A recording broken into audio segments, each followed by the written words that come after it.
So, anyways, I got fired from that job and I loved it. It was so much fun. I made a lot of money. I was really good at my job. And everyone evacuated, so I don't know why. I couldn't get back. I couldn't. At that time, I couldn't get back because, like, the damage and stuff in my apartments were all, fucked up, like outside. And driving down back from Indiana back to Florida, the hurricane was going north, so I would have hit it dead on. So it wasn't meant to be. So I ended up just going back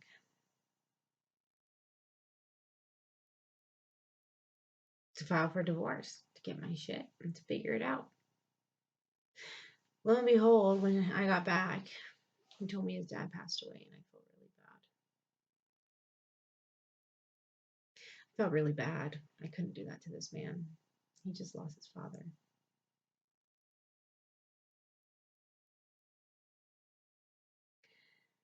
I couldn't. I didn't have the heart in me to put him through something else because I thought he cared. I mean, he really didn't. I thought he cared. So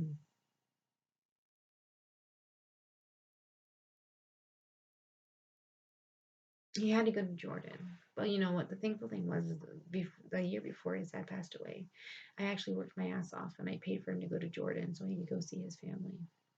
And that was a shit show. I swear he was talking to people over there or whatever because, like, he went overseas and didn't talk to me. It was hard to get a hold of him. He could care less, you know? But, anyways, that was then. But the second time he had to go back for his dad funeral. I was trying to comfort him. He didn't want nothing to do with me. And he left.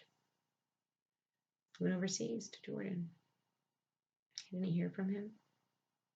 He was gone for an entire month. I didn't hear from him. I didn't know if he was coming back. I wasn't surprised if he didn't come back. My biggest concern was I'm legally married to this man, and I at least need to have him sign papers to file it. You know, I'm not going to be stuck with him forever. I had to call his family to get hold of him to see if he was okay. I was more concerned if he got a safe flight or not. But I never went through his phone or anything. And then I started doing it when I saw, like, I swore his ex-wife or someone called his phone. I don't know who the fuck it was. But I saw a woman call his phone. He lied about it. And I saw it right there, you know. Told me I was seeing shit. I wasn't. He had a daughter that he raised. He never told me about her. And when she called him daddy, I was like, what the fuck? What? What do you mean daddy? There were one or two things. You're either calling him daddy because he's really your dad, or you're calling him daddy because you're about to fuck him.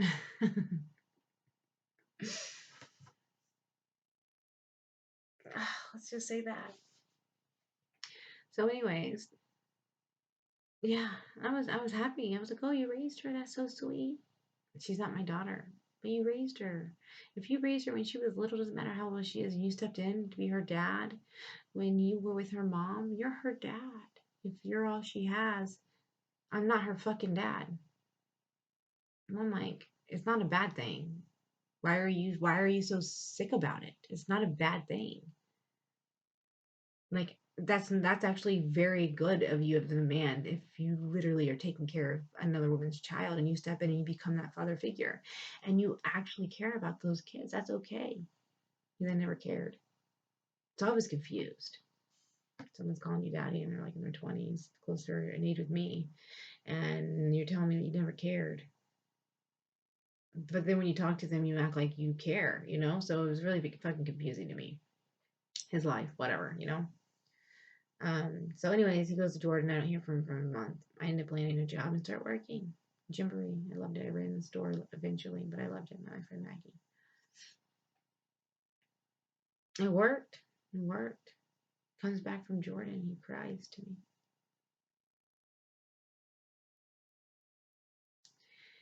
He tells me how much he loves me. And that he's sorry. And that he can't live this life without me. And he wants me to be with him more than anything. He loves me so much. He told me the whole spiel, right? Obviously. He gets me. I feel bad.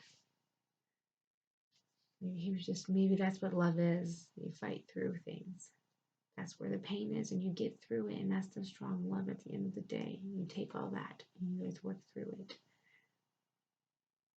So he convinced me. I go to the doctor, and we're gonna have a baby. I go get on medicine. I get on medicine, prometrium and femara. Prometrium to have a period, femara to ovulate. And I decided I'm gonna do this. I'm gonna give it a fucking shot. I'm tired of dealing with this shit. It's been way too long. I try and I get my hopes up, and it's gone. So I decided I was working to plan a trip to Vegas. Maybe we just need a reset. Maybe that's all we need. He's been through a lot. So we go to Vegas, we do what we gotta do, and I'm on the medicine. Come home. The problem was with our trips. We had a lot of trips, but they were always like, they were never fun for me. They looked fun because I had to make it that way. But it was always arguing, you know? So, like, it'd be so simple as, like, you know, if you go to Disney World, you want to experience Disney World. You want to eat the treats that you just want to because you're at Disney World. You want to get the freaking fun drinks, you know? You want to go to Epcot and drink around the world. You want to buy Mickey ears. You want to buy the t-shirt. You want to buy the kids the balloons and shit, you know? But with him, it wasn't that way. It was like he didn't want to spend that. He didn't want to do it. And even if I had the money, I'm like, I have the money, I'll do it. I have my own fucking money, I'll do it. I don't give a shit. Any tell me what I can and can't do. But he never wanted to. It was like almost like I was with a chaperone. So every time I was with him doing this stuff, it was like I was with a chaperone. It was never fun, and it was so quick. And he was with me, but he wasn't. So he never talked to me. He did sometimes, but it's like you could sit there and be like, oh my God, this looks like so much fun. And he won't respond. And then there were so many times I'd be like, did you not listen to me? Did you hear me? Hello? Like, I'm here. Like, I had to fight for him to realize I'm standing right in fucking front of him. And I was his wife. So we go to Vegas. You know, obviously he bitches on the plane. We get to Vegas and he leaves me a few times in the casino by myself. I don't know where the fuck he went. And it wasn't much of anything. It really wasn't that fun. He promised me he would take me to do things. We went around and walked a couple times down the street and had some fun. It was a little cold. But, like, you know, I wanted to experience Vegas. I didn't want to experience Vegas like it was before when I was like almost being trafficked. I want to experience it with the love of my life. I wanted to drink. I wanted to just fucking have fun and let loose. I wanted to gamble. I wanted to go into all the casinos and see all the cool shit. I wanted to sit there and take pictures with the girls that are half naked with nipple things. I wanted to go to a show. I want to do that stuff. I wanted to go and just fucking have fun. I want to go shopping. Let's just have fun and go shopping. I want to try the food. All the fucking food. He promised he would take me to one of the buffets because he told me how he knew all about it. I've been there so many times. So I said, I want to go to the fucking seafood buffet. I love seafood. He says, oh, they have some that have like lobster tails. I'm like, take me. Take me, baby. Take me. I was so excited just to go adventure. But that's not what happened. He took me to the cheapest buffet, which is fine. I appreciated it. He judged every time I ate. I wasn't skinny. I fucking like to eat. I enjoy food. Fucking ate. The treats. They had some of the best fucking desserts there. They had these like donut croissants. Oh, it was good. But the buffet was a cheaper buffet, and I enjoyed every bit of it. I tried every dessert. I tried everything. Fuck, the one time I don't have to cook. Hell yeah. But yeah. And so I was okay that he didn't take me to the seafood buffet because we had fun. It was time to go, you know. We did our thing. We had sex, a lot of sex. We were trying to make a baby. When we go home, shit changes again. He's an asshole. I start making sure I'm working a lot at this point. I start making sure he has dinner all the time. I'll make him dinner on his way home from work because he used to bitch and be like, "Oh, I'm sorry when I get home from work." I go, "Okay, babe, I'll make it for you." I pack his lunch and everything. Pack his lunch at 5 o'clock in the morning, make him coffee. He would bring the whole lunch home and never eat it. Sometimes never drink the coffee. But it's okay. I did it again the next day. Saved the food that I didn't have to waste. I didn't like wasting food because there's kids out there that are starving and there are people that are starving too. So there's no reason to waste food when someone else could actually be needing it. I would make dinner. I was being in the kitchen homemaking everything from scratch. Be ready to serve him. Bring him his plate. Here, babe. I'm not hungry. Oh, I thought you said you were. I don't want to eat it. Okay, babe. So I go clean up dinner and not even eat. But then he would go into the kitchen and go eat snacks, something else other than what I cooked. And I'm a really good cook. I'm a really good fucking cook. He did that a lot. A lot. A lot, a lot, a lot. To the point where I no longer enjoyed cooking for him. To the point to where if he was hungry, fuck you. You have 2 legs and 2 hands. So as time go on, I get sick, throwing up. The smell of cigarette smoke on him made me sicker than a dog. I was throwing my guts up. Lo and behold, I'm pregnant. I didn't believe it. We struggled for so long. But I peed on a stick and it came bluntly positive. I found out in the craft store at AC Moore. My sister was with me and I had the pregnancy test in my purse. She's like, "Go pee on it and see." I peed on it and I sat there in shock. While I was buying a bunch of yarn to crochet blankets for a baby I didn't have. Oh, I wanted to be a mom so bad. I wanted to be a mom so bad. But I had a lot of struggles, so I was scared. He stressed me out so bad. So I go to the doctor. We go to that first doctor's appointment. Of course, I surprise him. I try to be cute. I'm always cute doing cute shit. And I showed him. He's like, "Really?" I said, "Yeah." He goes, "Well, I'll believe it when I see it."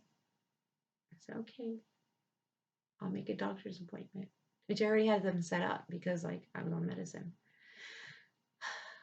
So he's still a dick around this point. He's on and off his attitude. Coming home late, sometimes like fucking always going, leaving randomly, going on side jobs, whatever, you know. I go to the doctor and he goes with me. First doctor's appointment. She puts that ultrasound on my belly. She says, "You're pregnant. You're gonna have a baby." I cried. He just sat there as if he really didn't care. But I cried. I was excited. But I was nervous. I was so sick. That was bad. It wasn't the best pregnancy. I was really sick. I was throwing up a lot. I could barely eat anything. Anything I ever tried to eat, like, just never worked for me. I was so sick, and I was working all the time. He was nice sometimes during the pregnancy, though. When I told him to go wash up and change his clothes after smoking, I asked him politely to do that because every time I smelled it, I just threw up. Like, I would be in the bathroom for hours throwing up and stuff. Didn't even have food in my stomach. I was so sick.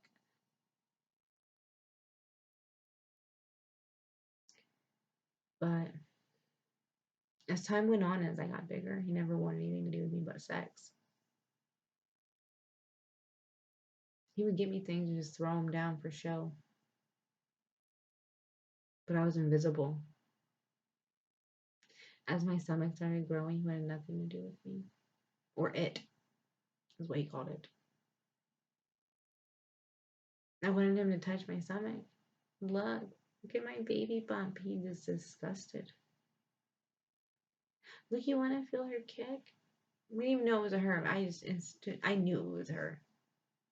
He says, "No, it's weird." I would be talking to my belly. "Hi, baby, it's mommy." When I first found out I was pregnant, "Can't wait to meet you." I would cry. I was so happy. He fought with me a lot. At one point in time, I think I caught him doing something on his phone.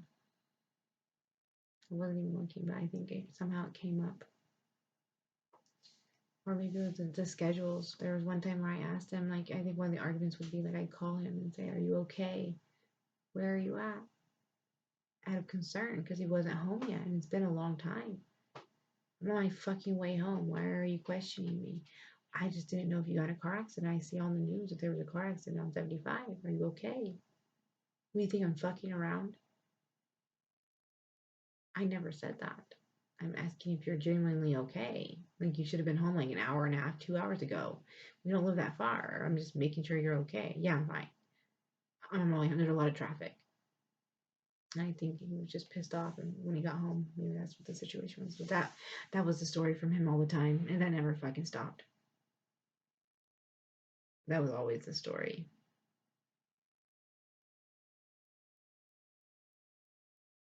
And it just kept happening. I started randomly having these dreams they was cheating on me. They would come and go. Sex changed dramatically. So that was obvious. It was never an agreement, whatever. For real, for real. But it changed, and that was another sign. So I'm pregnant, and he's being disgusted by me. That's where I was at. He didn't want anything to do with her in my stomach. He showed up for his appointments. But he might as well not have because he's made him worse, you know? He was always argued. One time I went to Orlando to go get just to go shopping. I said, let's go shopping for the baby. By this time I knew it was a girl. By this time I knew it was a girl. I was so happy. So he didn't want anything to do with her until she was here. When she's here, it's a different story. So when she can hear you. She's in my stomach. She's a baby. She's growing. And when she's here, I'll have something to do with her. I bought everything for her. I worked at a clothing store, Gymboree. I managed it at the time too. So like basically, or I almost managed it. I think I was still assistant manager or something then. I didn't run the store yet. But I bought clothes. I bought boy and girl clothes because I knew I was gonna have a boy or a girl. If it was a girl, she could wear both. I had a lot of clothes for her, diapers. I was all prepared. When I bring my baby in this world as happy as can be. So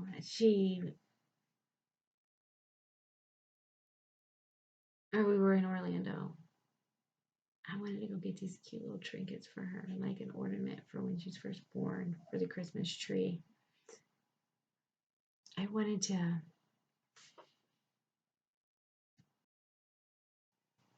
I had to take a break. So, anyways, I was pregnant. My family wasn't around. For a long time, they were always begging me, like, or saying, like, you need to have kids, you need to get married, blah, blah, blah. Constantly saying, my younger sister, who I was close with at the time, she was like, can't wait for you to have kids and we can do things together. As soon as she found out I was pregnant, she disappeared. It's like she was mad that it actually happened.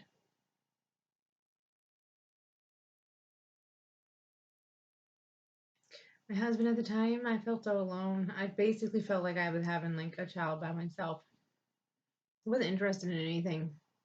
He hated shopping for her. He was always saying shopping's not a guy thing, which then his family would come in town and they would go shopping like crazy all day and every day. He just never wanted to do anything with me. We would go and sit and do dinner, and he would just sit there. And I'd just be eating my food. How are you? Like, hello. How was your day, babe? He sits there in silence. And every day at work, what happened? Just this is him.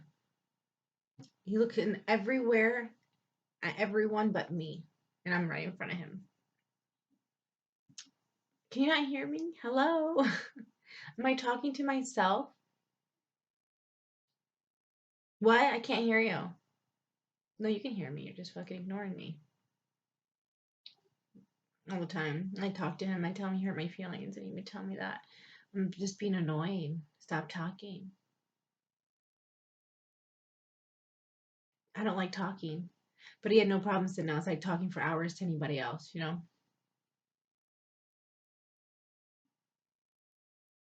I used to get my makeup done and stuff just so I could hear him say I was pretty or make him feel a little happy towards me, and he never did.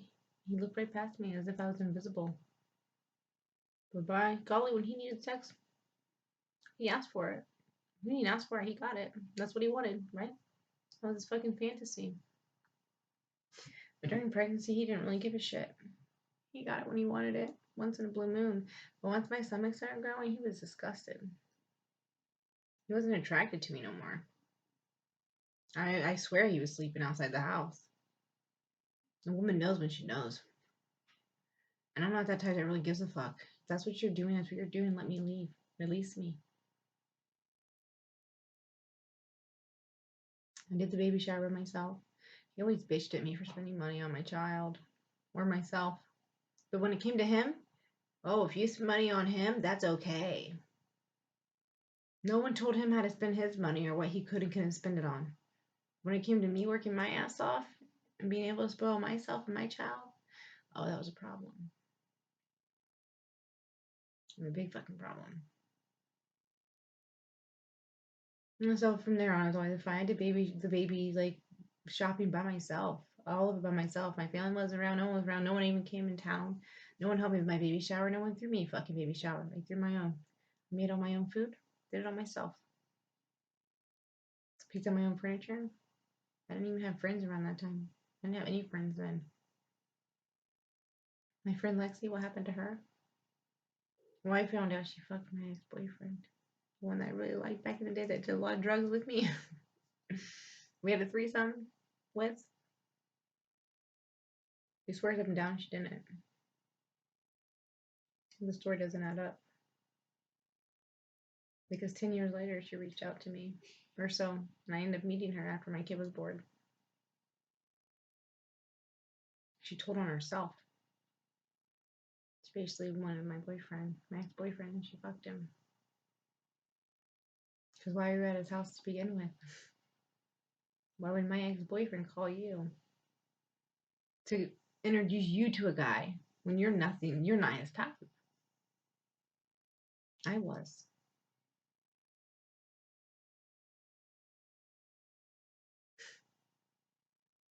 You let me know. You think I really believe? You just went there to have fun and fall asleep on the couch. And everything that happened that night was karma. Anyways, back in my pregnancy.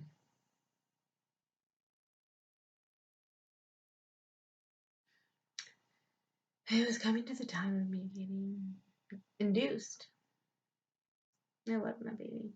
He caused me a lot of stress during pregnancy, so she was low birth weight. Excuse me. Sorry. I was eating chips earlier. Oh, I'm not drinking water. Anyways.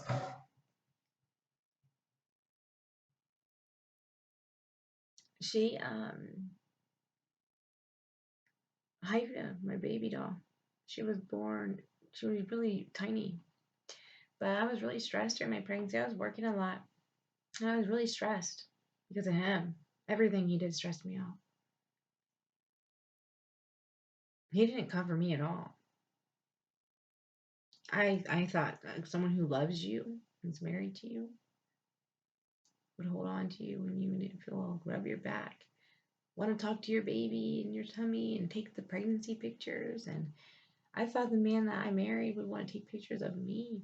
I thought he would have so many pictures of me and really want to make sure I look good in my pictures. You know, he was famous for taking the worst pictures on purpose too, to dim my self-confidence and my self-worth. And sure did it. He did it. Tore me fucking apart. I'm my baby. We're going into the hospital to get induced. I'll never forget that time.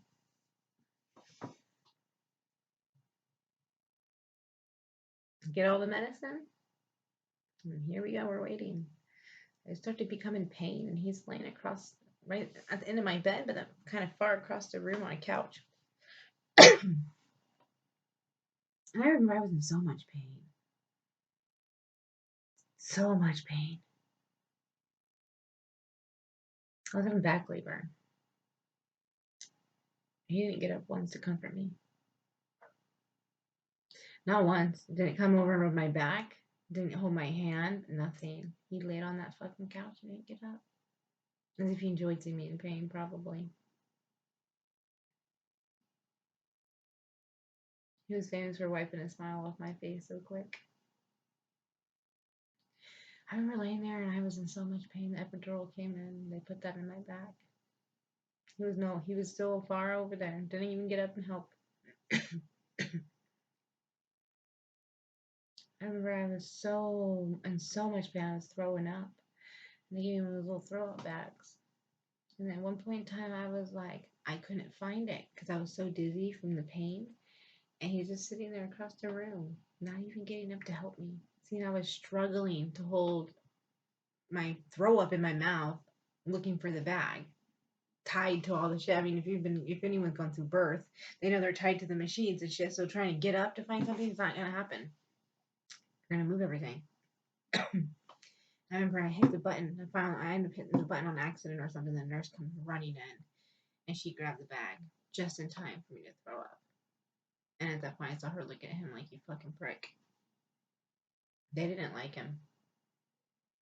When he wasn't around, they didn't like him. They told me. He was rude.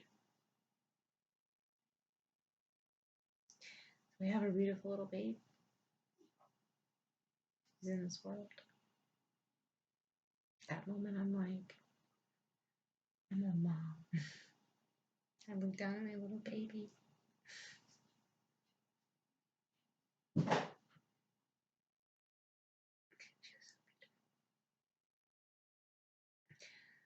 didn't give a fuck who was around me at that point in time. I was sitting there holding that little innocent. It was November 11th, 2018. She was my little innocent baby doll. My little girl I dreamed for. And I held her in my arms. And I said, baby, beautiful.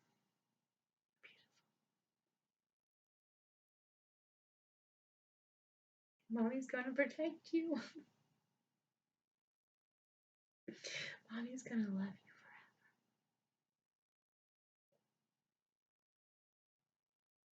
I will not let anyone hurt you.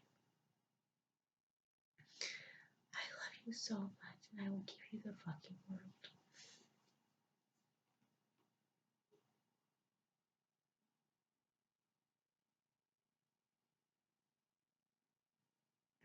For the first time in my life, I felt loved.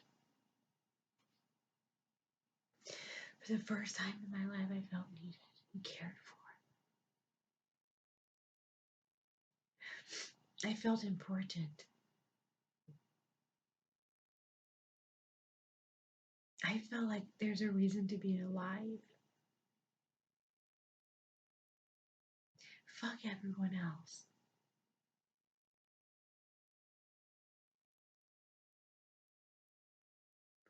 I can now be a mom and show her and myself what a real mom is.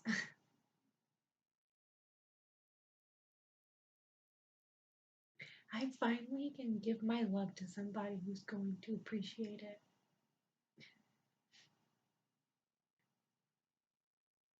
He was on the phone most of the time while I was holding my baby girl. He held her a few times. It was more for show than anything.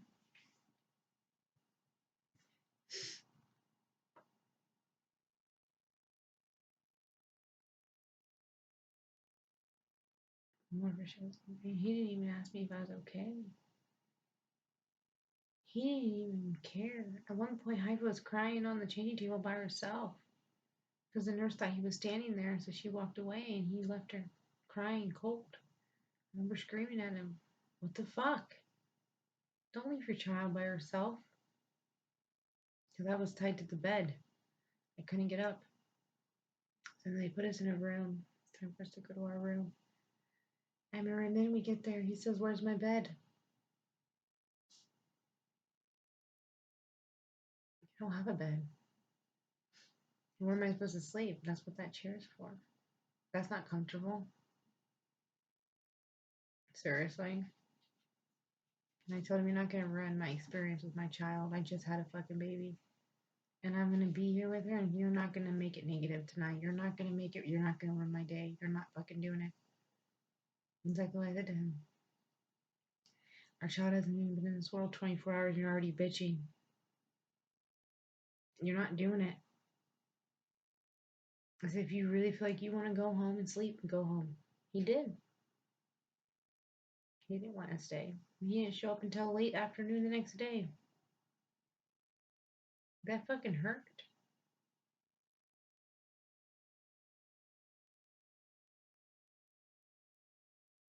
That fucking hurt. But I didn't care. I had my baby girl. I was so in love. God sent me such a beautiful little blessing that saved my life, that showed me there was a reason to be here, what I'm made for.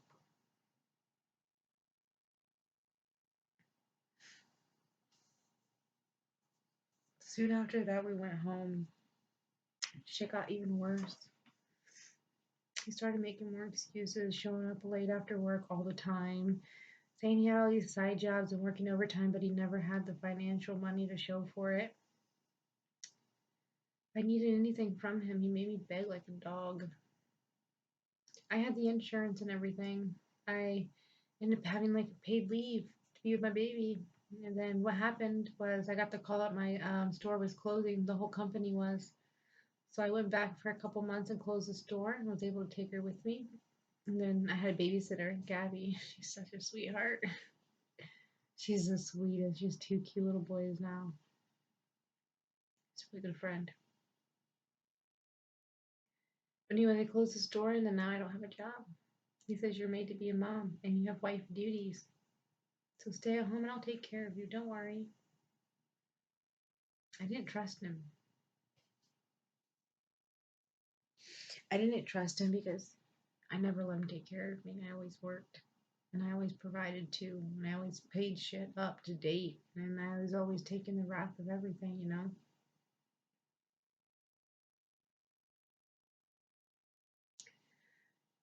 So it just got to the point where basically he was kind of mad because after having the baby, you can't have sex for a while.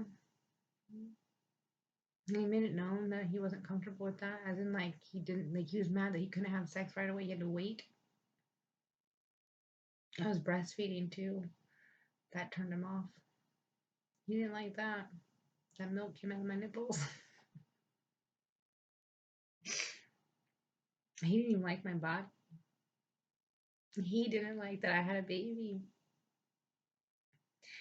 It really bothered him that I was considered a mom now. He stopped showing any type of attention towards me. I started investing all my time into Haifa. Anytime I tried to invest any time into him, he just ignored me, so I gave up. I would ask him to help me with Haifa multiple times, and he would tell me that when she's older, he will. When she's older, he will. She's too little. He would only take her if I was cleaning or making dinner. I opened my business. I created a business. I said, listen, I got money for my job, for my 401k. I pulled it out. And then whatever, bonuses. And I'm going to open my business. I said, okay, go right ahead, do it. I did it. That was an amazing thing. But it got to the point to where like he refused to help with Haifa or anything. So like I would force him to hold her so I could go pee. So I'd be like, I have to go pee. Can you please hold her? He threw a fit. Or he always just fell asleep with her. He was never that responsible when it came to her. I had to teach him everything, and it kind of got annoying because like I was learning as much as well, but he wasn't learning with me. It was like I had to learn everything and then turn around and teach it to him like 20 times over and over and over again. So it got really frustrating. He would do the dishes once or twice, and then he would say how I never do anything. So if he ever had to do dishes, or if he ever like helped with laundry, he would do it, but he threw it in my face for sure. He would buy me something, oh, but I heard about it for years, for months. Well, I got you this, I got you this, and it's like, so I got to the point where I didn't even want anyone or him to buy me anything, because it's like, what do you want for it? What are you gonna do? Throw it in my face and drag it onto me for years? There's a lot of fighting and arguing, and like I said, lots of lying. He lied to me about everything. Simple shit. Simple shit. The simplest thing he lied about. It made no sense. He lied about everything. It could be simple as like, oh, did you eat your lunch I packed for you today? Yeah, I did. Then he gives me his like lunchbox and it's full of the food. So why did you fucking lie about it? Like, if you didn't eat it, you didn't eat it. You know, like what the fuck? You know, or like just simple shit. Did you pay the bill? Yeah. I get the late notice. Why'd you lie? I mean, like, what the fuck? Little shit. It was like that all the time. It got to the point where I couldn't believe a damn word he said. And anytime I ever asked him how he was, like, like, why, like, are you on your way home? Are you okay? Concerned. Like, I mean, everyone knows if your husband usually shows up at work or at home by 4 o'clock and he's not coming home until 6, you're kind of like, oh my God, did something happen to him, There's always, oh, I'm not at a strip club. I'm not fucking a girl. I never said you were. I was hoping you weren't dead in a car accident, whatever. But yeah, I got bad. Every time I'd work out, he would laugh at me, make fun of me. He would tell me all the time when we get in fights and stuff that he didn't love me. He told me that I was trash. No man will love me. Now that I'm a mom, no man's gonna want a mom. You have a kid. You're not attractive. You have stretch marks. You're fat. You're ugly. Shit like that. Don't wear leggings because you're a slut. I'm a slut. How?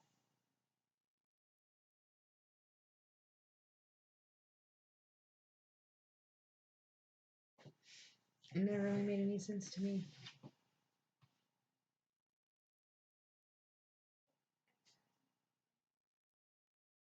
Anytime, and he just blew through money like crazy. I don't know where it all went. One time he won $10,000 from the lottery. I never saw it, and now I have no clue where it went. 10 grand's a lot. You really see if you had something to show for it. Nope. Nope. At that point in time, and he made a good amount of money working, He was an electrician. That never made sense to me. But I guess that's why I'm gone. You know, anytime I ever had money of my own, he made sure I drained it. So we would go to the grocery store, and he knew that he had the full time job and I had the part time job because, like, he refused to pay for daycare and he refused to even help me with Haifa. Like, it was no if and buts about it. No means no, and you're not. I'm not. You're the mom, and you gotta take care of it. I was his fucking slave, just like my stepmom. He was like a mixture of my dad and my stepmom. Exactly what he was. He was both of them.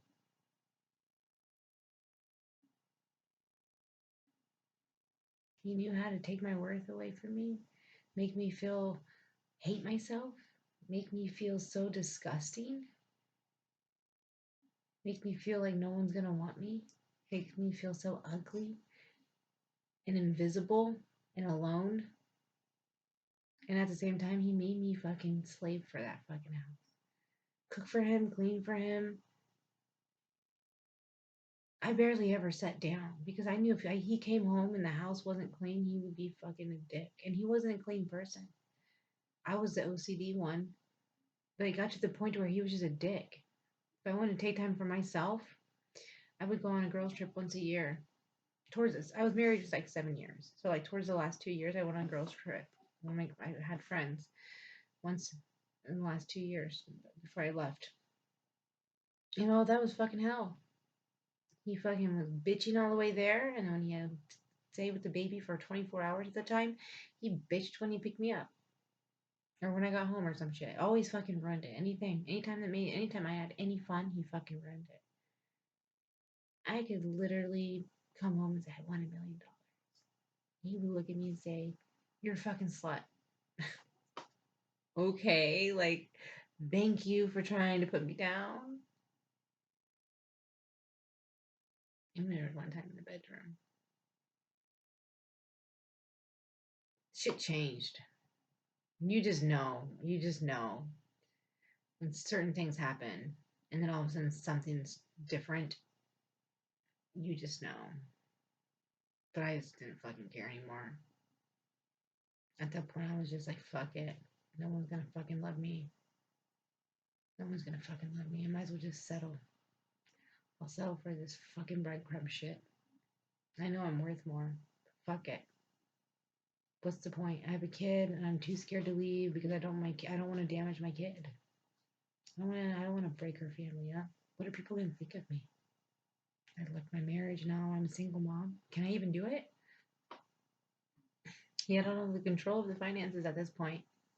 I had my business, but he fucking drained it. He saw the money. He saw all my little things on my walls coming in. He saw how much money I made. He fucking drained it because he couldn't stand the fact that I could be successful because he's been a businessman before and he failed. But I don't fail. Oh, he fucking couldn't stand it, which makes no sense because we're married. Wouldn't you be happy? But he refused to buy food. He refused to do a lot of shit. And buy diapers and clothes and necessity. He refused when I didn't have a job. So I had no choice but to use my business. Because I had to beg him like a dog. Call him on his phone at work. I need $20 to go get diapers. Can I please have fucking $20? Can you give me like $10 so I can go get lunch? So I don't have to cook for once? We need groceries like a fucking dog. And the guy would never just give it to me or make sure I had money there. He was my husband. He kept all the financial shit away from me. Away all of it. Unless I worked and had my own money, he took it all. When I had money, as soon as he knew I had money, he made sure he spent it. We go to the grocery store, and if I was working and I had money of any type, he refused to pay for any of the groceries.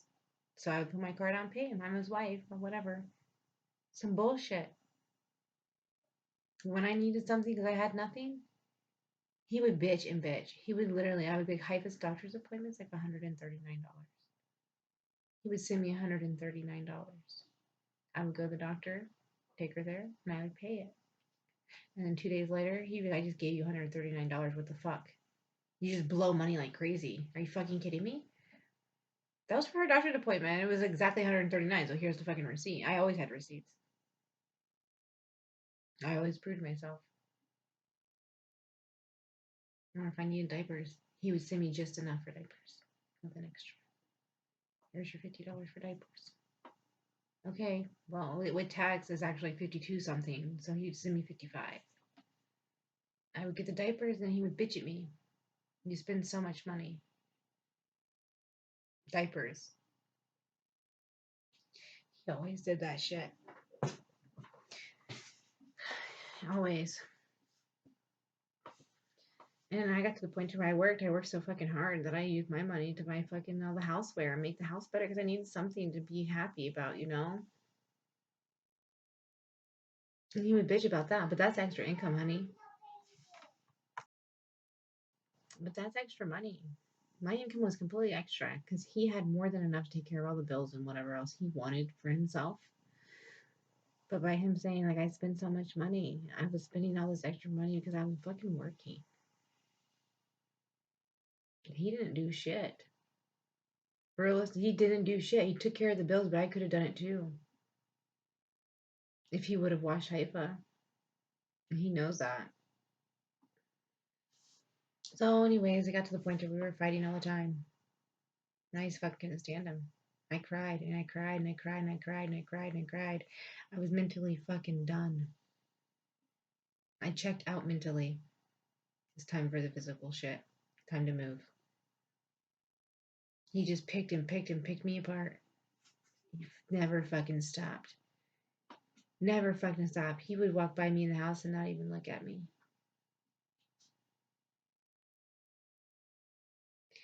He would walk by me as if I never existed. And he even took it out on Haifa too. There were times where he didn't want nothing to do with Haifa because he fucking hated me so much. He didn't want anything to do with Haifa. And I don't know why he hated me so much. I really don't. I wish I knew. I don't. Anyways, time goes by. And I didn't have family. I called my mom a couple times trying to talk about it, but they were like, oh, don't do it. Haifa, Haifa. But let alone my mom was in a really abusive relationship in a marriage, so and she left, so why would you not want what was best for your kid? But whatever. So yeah, I didn't really have any emotional support. I was by myself and I was alone. No one understood me. I couldn't even talk to him. So I just got lost in music.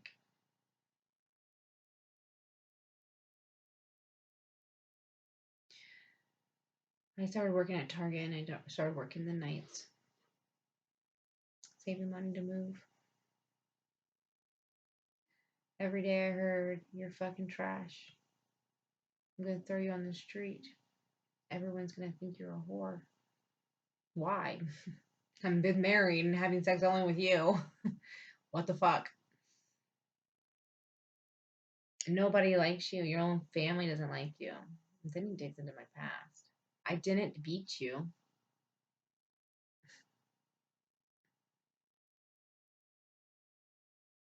You're really going to leave me? Do it. That's what he said. You come crawling back here on your hands and knees like a fucking dog. You can't live on your own.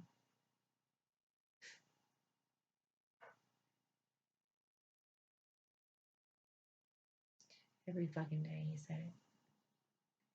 And he said it. And he said it. I would be sitting there at my desk or on the table sewing bows for my business. And he would ask me something. He hated when I fucking worked because it made me stronger. I enjoyed it. That's why he hated it. I'd be sitting there doing my bows at the table. And he asked me, saying, I'm hungry. And I said, okay, there's the kitchen. Go get it. Because I'm at this point, I'm not fucking cooking for a douchebag. I'm sorry. Not happening. Like, I'm good. You can go feed yourself. Treat me like shit. Well, watch how I treat you. That's the point I was at. So I just sat there and I said, oh, okay, well, there's the kitchen. There's food in the fridge. Well, what do you want? Nothing. I'm fine. I'll get my food later. That pissed him off for some reason, and he took his shoe and he chucked it at me. He literally took his shoe off his foot and poof, right at me, and it smacks me right on my hand. When I was holding the stuff, and there it all goes. And I'm just like, seriously, like, do you want me to get pissed off right now? That's what I said. Like, are you trying to make me mad? I'm sitting here doing work. You're such a fucking bitch. I'm not doing anything but minding my own business, listening to music, and doing work. What the fuck is the problem? I asked you what the fuck you wanted to eat, and he just went off. I don't even know what he was talking about. I'm just like, dude, you really just threw your fucking shoe at me? And then he just goes ham, and he keeps going. And then I'm like, you know what? I kind of got annoyed because then he was like, oh, I need to give me a drink or some shit. So I got him a drink, and I fucking poured it on him. Here's your fucking drink. How you like that, bitch? Exactly how he felt. I'm fucking sick of it. I already went through it for how long in my life? But I'm not dealing with this shit no more. I poured his cup on him. It was a styrofoam cup. Because when I poured it on him, I threw the cup back at him. It's not even heavy styrofoam, like the cheap styrofoam white cups. Whoosh, goes the soda.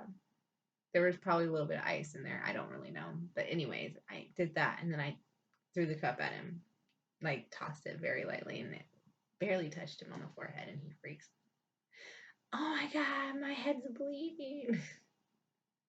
I laughed.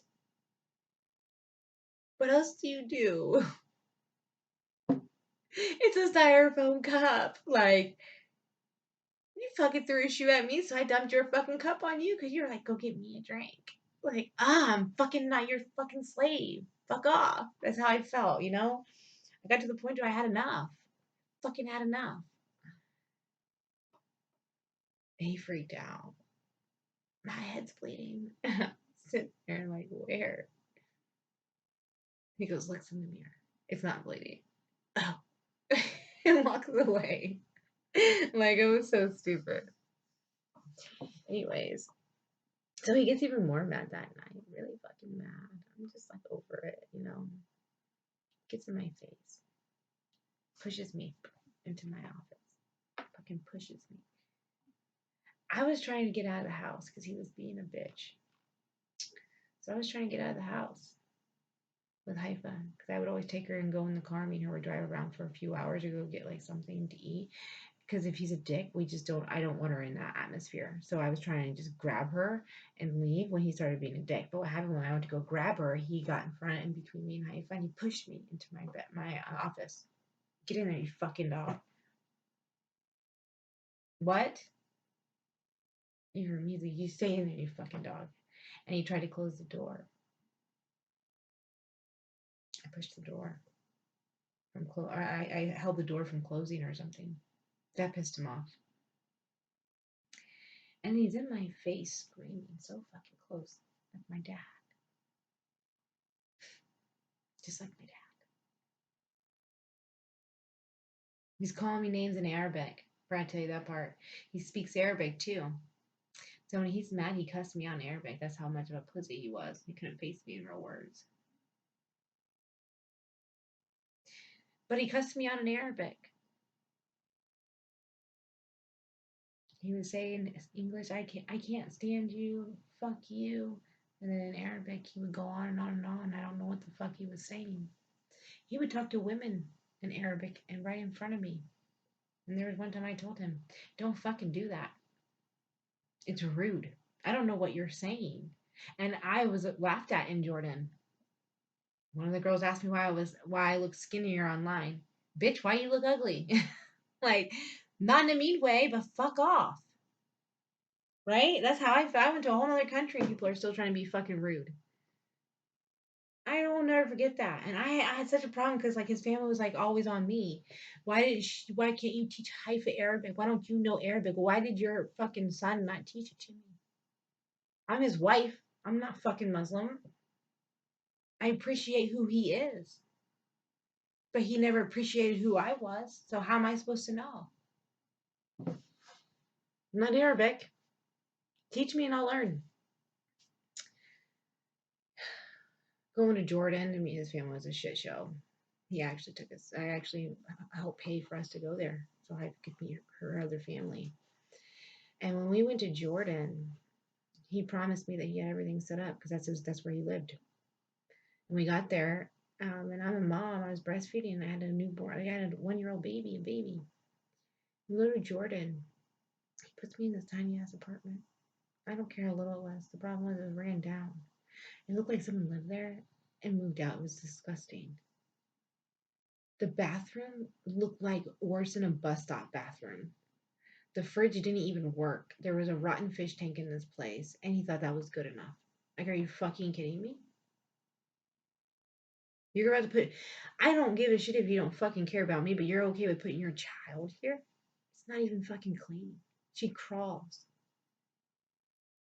Of course, they had to fix the water heater, and when they did, everything fucking fell on the floor, and so we ended up having to leave. He didn't have any shit fucking worked out. He lied. He lied. So we ended up staying in his sister's house, which was very kind of her. She lives in Dubai. But there was no furniture and nothing. And his family was really nice, his sisters. Maha and Tella. They were really nice. And then Rakan. No, Rakan wasn't there. His brothers were. Yemen and stuff. They were really nice. They got all the furniture and they furnished the place up. They were so kind. They were so kind. They knew exactly what I needed as a mom. And they put this tiny ass mattress, like this big, on the floor. And he already knew I had back problems. And Aladdin tells me, like, oh, we'll get a bed. Don't worry. We'll get a bed. If you can sleep on this for like a night, it's just so late. We need to wait, and then we'll get a bed in the morning. I said, okay, that's fine. And then his family would come down in the morning, how's everything, and blah, blah, blah. And they spoke a little bit English, but not as well as I did.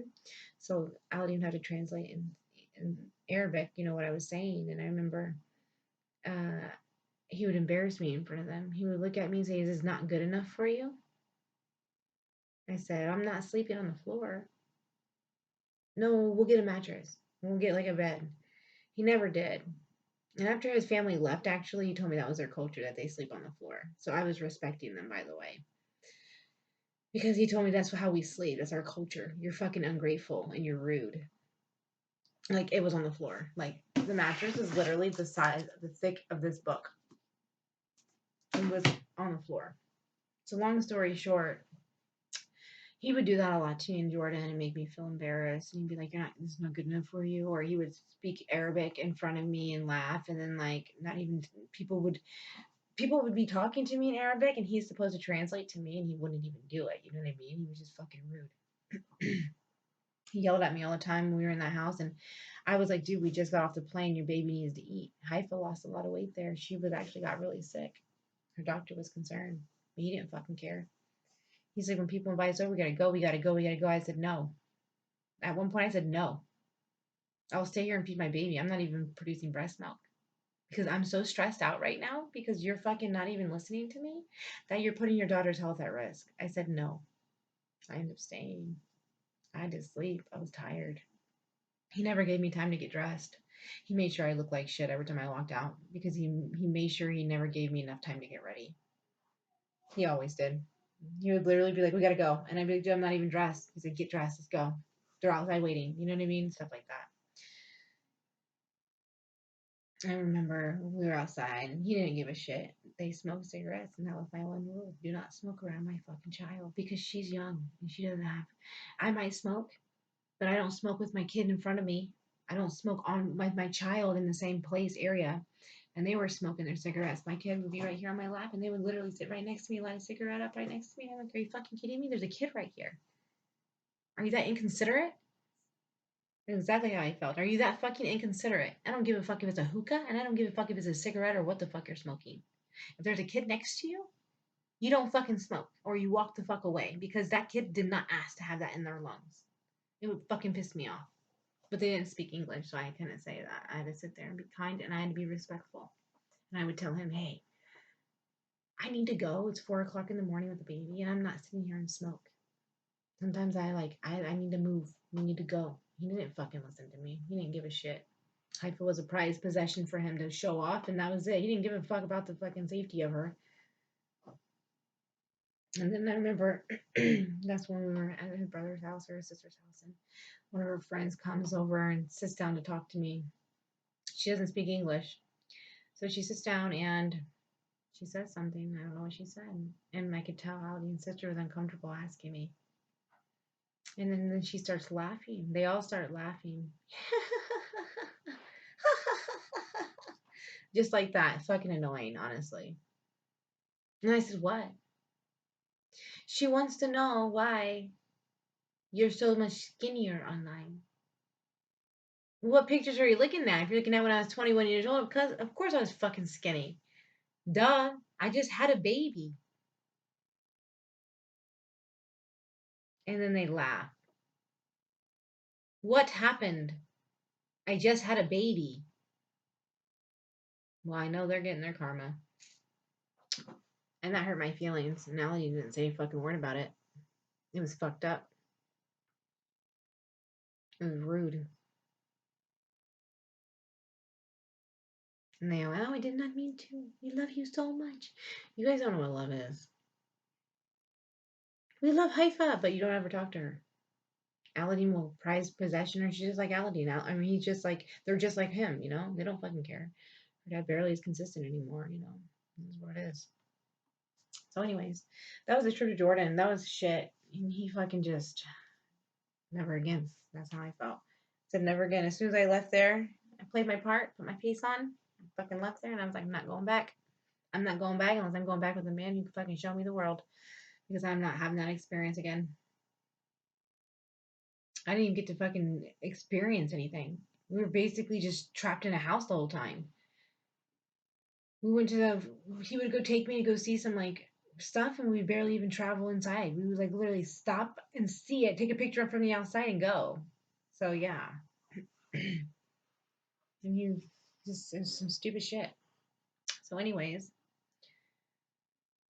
it came to the time of us separating. I was working Target and like I said, he was just draining fucking money left and right. And he was doing everything he could to make sure I couldn't leave. Even though he wanted me to. We never spoke, we never talked, we never ate. It got to the point to where every time around dinner time he was leaving the house. I don't know where the fuck he was going, but he was leaving the house. He was always saying he was going to his friend's house. Dr. Ehab. His friend's house. I would be eating dinner and he'd get up right in the middle of dinner. First it started with him leaving the house dressed up. He wore a nice pair of pants and a nice shirt and sprayed cologne and did his hair. Got washed up. And would leave. Gone for a few hours or longer and come back all happy and shit. That happened multiple times. And towards the end, he started leaving the house in jammies. He would leave in sweats and sweatshirt, all comfy and shit. Well, I don't know if you know, but I'm a fucking woman. I know what that means. I know exactly what that means.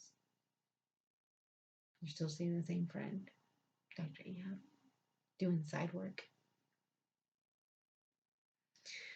So, yeah, there was nothing left, and I wasn't going to stay with him just because of a kid. I had a better life ahead of me.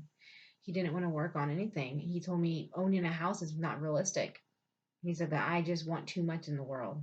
That, like, me thinking that a man and a woman should have a car is wrong.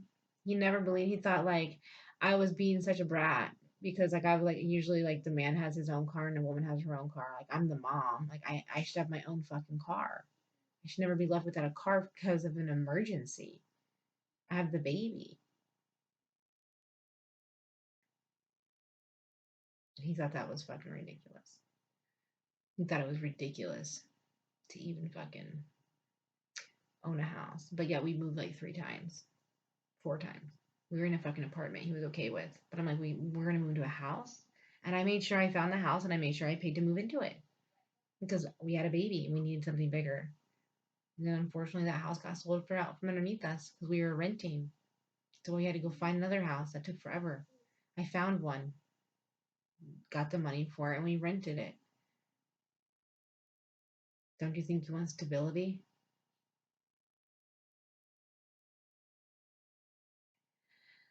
So I got to the point where I started doing self love. Got my eyelashes done, spent some money on myself again, did my hair, and I remember he hated that. Didn't tell me it looked good at all.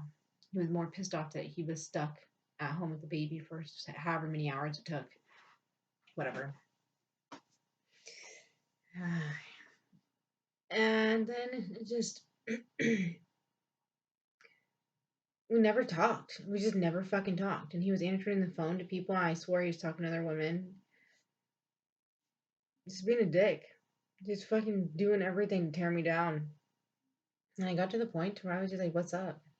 We have these conversations every single year, same shit, nothing happened. I'm done. There's nothing. I can't. I said, I looked at him and I said to him, listen, I don't know what I can do.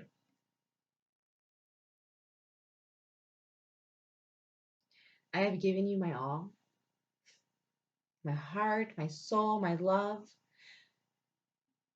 I have treated you like a king. I have changed my ways for you. I have accepted you for who you are. I gave you a baby. I became your wife. I cook for you. I clean for you.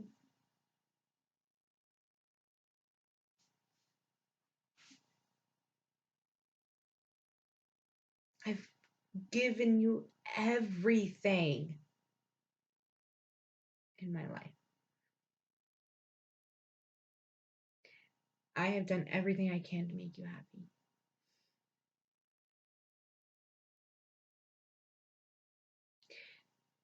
And I love so hard that I never thought I could fall out of love. But I did.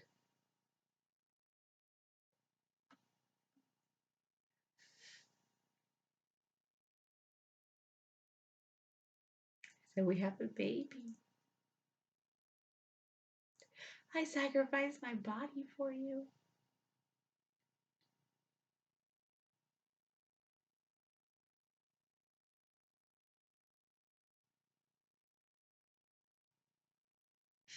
I sacrificed my body, my heart.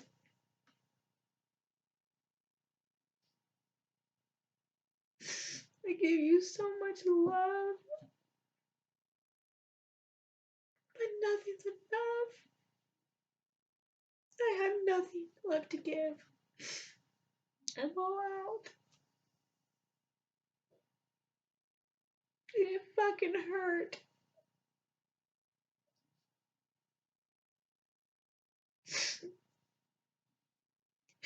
As I'm saying that, all I could do is picture my baby in my hands.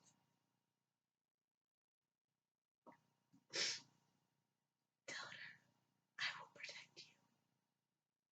I will fucking love you. And I will not let anyone hurt you.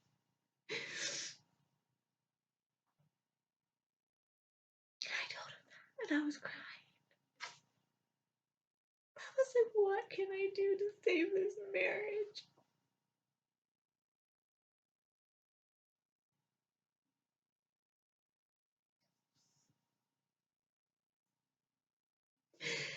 I cried. And I cried. And I cried. We were outside smoking cigarettes. I said, I have nothing left. What do we do? He sat there, not even phased. Said, I don't love you. I never did. You see, it was all fun. I thought it was going to be fun. I thought I wanted to be married. I thought I wanted a kid. It turns out I don't. And the whole time he's saying that, he's like laughing, smoking a cigarette. I don't love you. Exactly how it looked.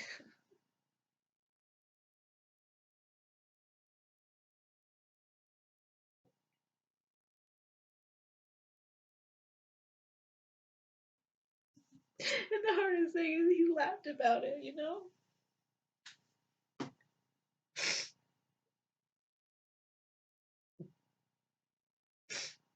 I don't love you. I thought it'd be fun. Yeah, he's doing it. Sitting there with his legs crossed and shit, laughing about it. It's not what I want. I'm not attracted to you no more. I lost interest.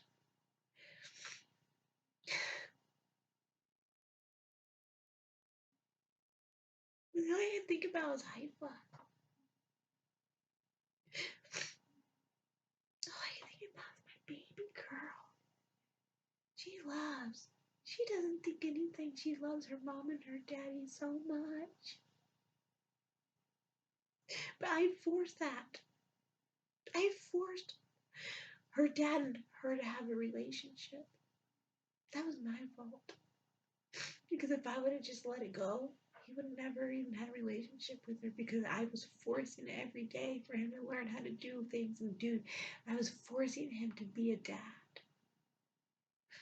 So I was hurting my own child, staying. And I'm hurting her, taking her away. So what do I do, God? Like, help. Because I promised my baby I would never hurt her.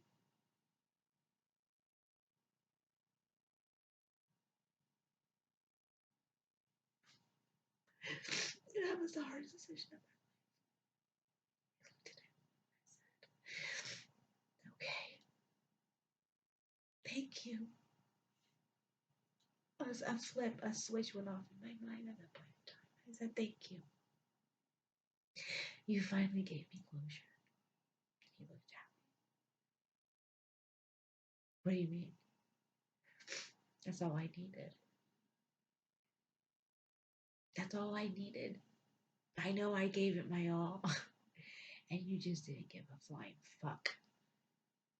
That's all I needed. He just looked at me. Well, I cared. You just told me you didn't. I never said that. You played those games all the time. I never said that. I said I repeated your exact words back to you, and you did. Thank you. I said, what's next? I said, we need to figure out how the fuck we're getting out of here because we're not staying here. And I'm taking Haifa and all her shit. He looked at me. Well, find a house. I have a house. When do you look? I already asked my mom. I asked them. I looked around. I already asked. And stuff like that. I had it all situated. I've already been asking, like, basically, yeah, I have a house. I asked my mom. She's looking right now. That was the one time my mom actually helped me. He was shocked. Well, it can't be that great. He talks shit. A lot of shit, actually. I said, I don't care what it is, as long as it's not here. Well, okay, how much for rent? Blah, blah, blah. And I told him, well, how are you going to pay for it? I said, you are. He looks at me. I'm not paying for shit. Yeah, you are.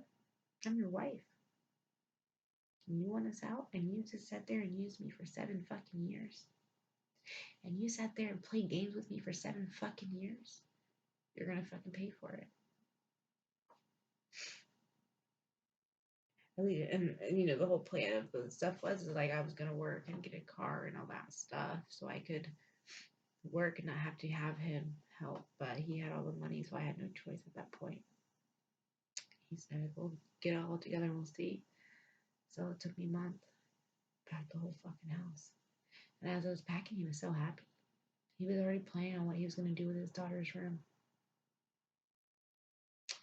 He was taking my stuff out of the fucking closet so quick. He started to get mad when his materials were being packed away, though. I left a bunch of stuff for him, the couches and the TVs and stuff, and none of that fucking shit mattered. I took the stuff that mattered. Like, I needed a bed. I have a baby who sleeps with me. He was not happy about that.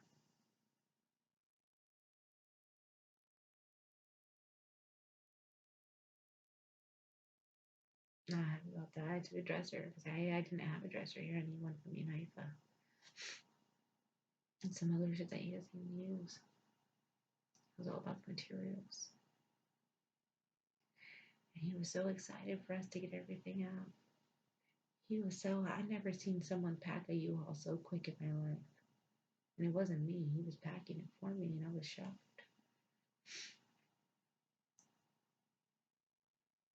And we got everything packed up and ready to go, and he's happy as can be. He can't wait. He can't wait.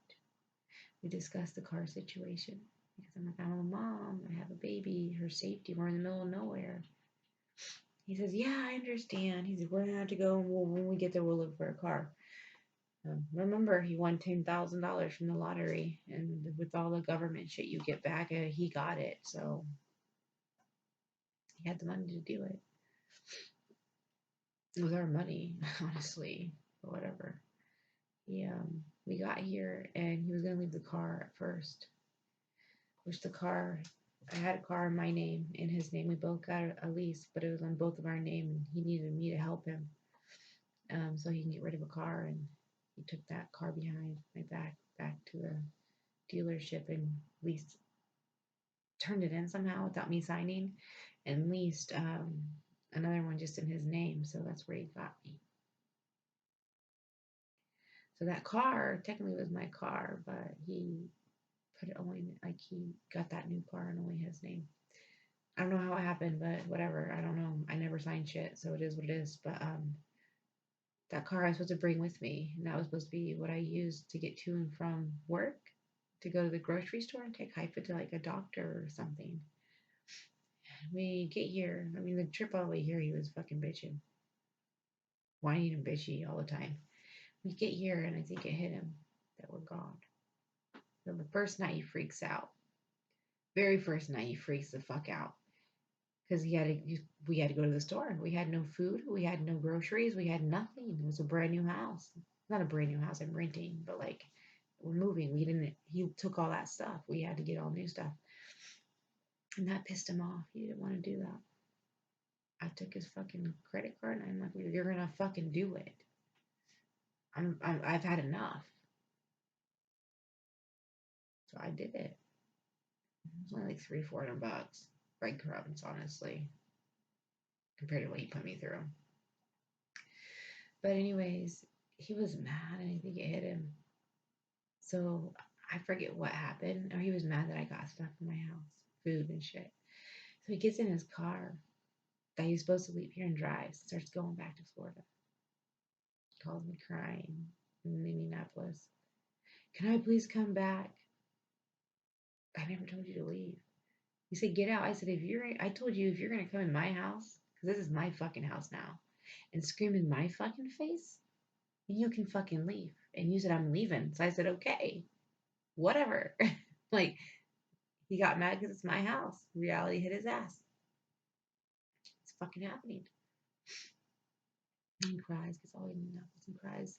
I almost hit gazelle. Okay, it's not a gazelle, it's a deer, but okay. That's what you get. Karma. So he comes back and he helps me unload the rest of the stuff, and he's just a fucking dick the whole time, honestly. Being a bitch.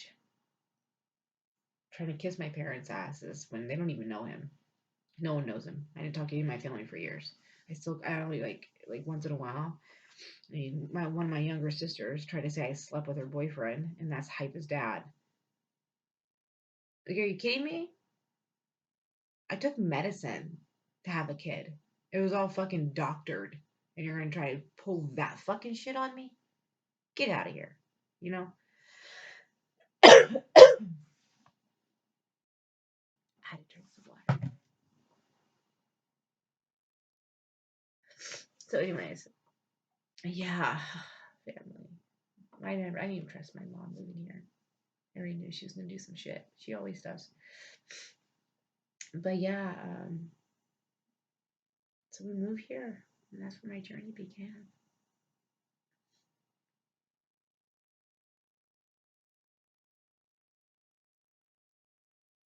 That was the best feeling of my life.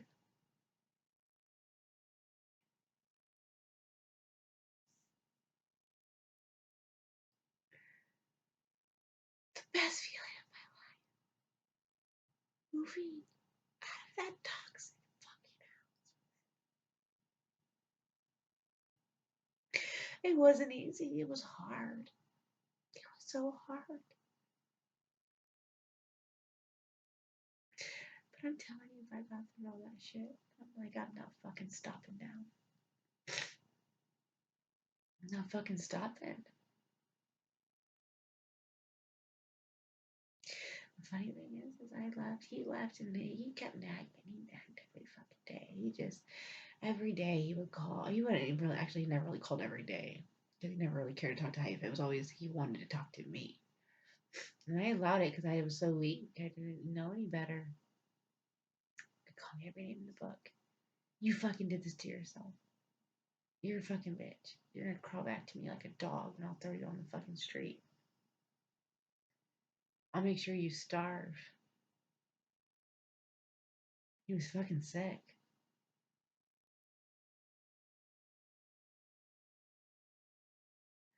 He took the car. So me and my baby walked everywhere.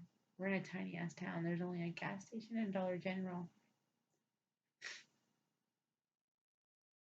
I couldn't go to work.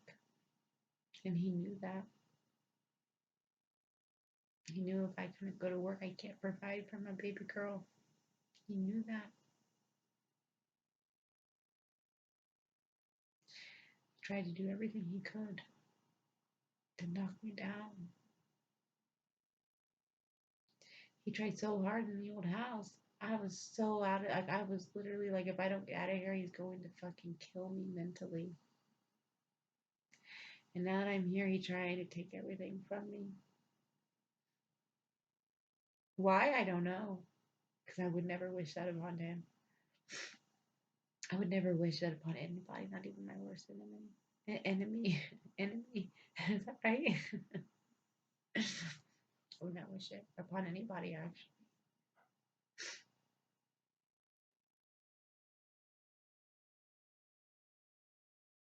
The fact that I'm taking care of our kid because he told me he can't and he doesn't want to. And he doesn't even care to make sure that he sends money for groceries.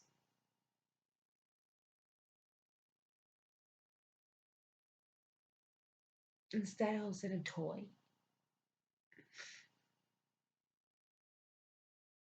He visited him. He took the car. I didn't have a car for a long time. My mom was letting me use her. She was being very kind. Finally, he wanted to visit. And I said, "You're not staying with me." "Why not?" "I pay rent." I said, "You don't fucking pay rent. That's my money too." And he took it. I told him, "You're fucking in debt." "What do you mean?" "All those years I spent with your fucking ass, you're in debt." And I'm not fucking kidding. Exactly what I did to him. It's not your fucking house. Your name's not on it. You have nothing to do with any of this shit.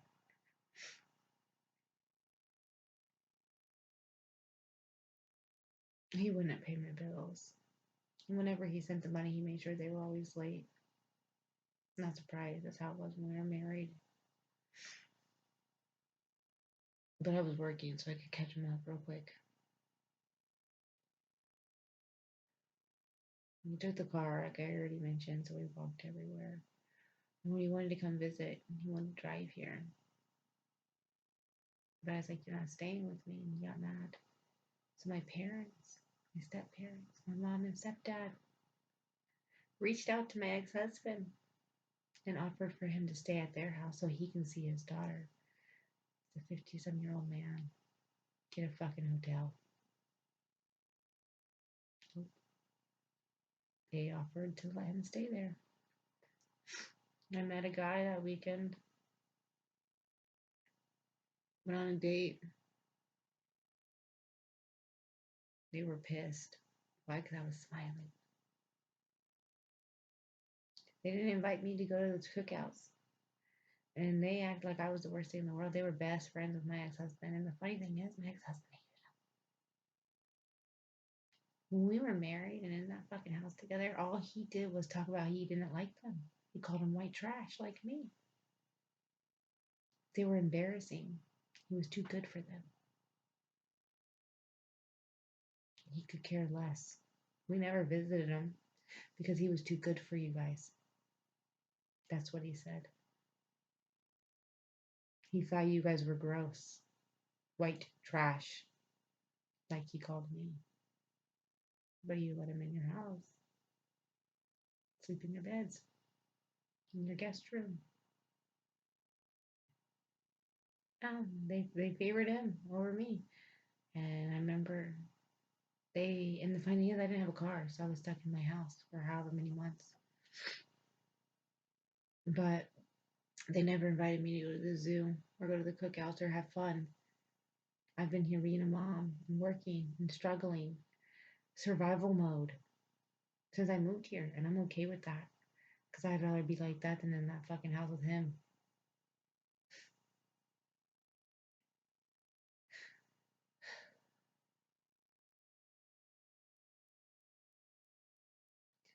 Anyways, he's here for 3 days, and I warned my mom and stepdad. I said, "You know what? Take care of Haifa because he's not gonna fucking do it." They played out the rule that he did it, and then finally she came around, told me he didn't. She had to take care of him the whole time. She took care of Haifa the whole time, and like basically when they went to the zoo, he didn't want to even be there, so I'm not surprised. He doesn't love her. He doesn't even call her. Once in a blue moon, he'll say, "Can I call her?" "No, I'm working." Because I'll be working. I'll be working on my business, and I don't need a distraction. But he only calls on his lunch break. What about the fucking weekends when we get off of work?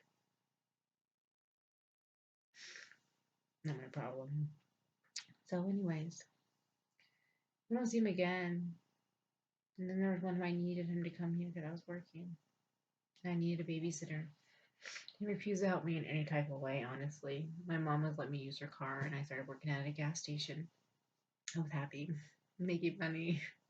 Finally, yes, God, thank you so much for I'm able to get stability going. I was working on self-love and journeys, you know what I mean? On self-love, and a journey and spirituality and God. And I kid you not, I spoke shit into existence.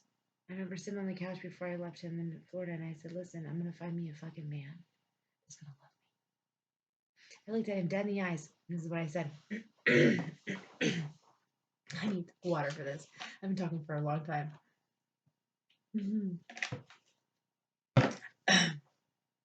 So, I remember I was in Florida. I looked at him dead in the eyes. I said, you're going to be fucking sorry. He says, why? I said, because you know what? I'm fucking happy to leave you. And I'm telling you this much right now. If you don't get your shit together with your daughter, someone else will. I said, because you want to know something? You can't fucking love me. I've given you my all. I've given you my fucking heart. I've given you my soul. And you can't fucking love me. You refused. I was never enough.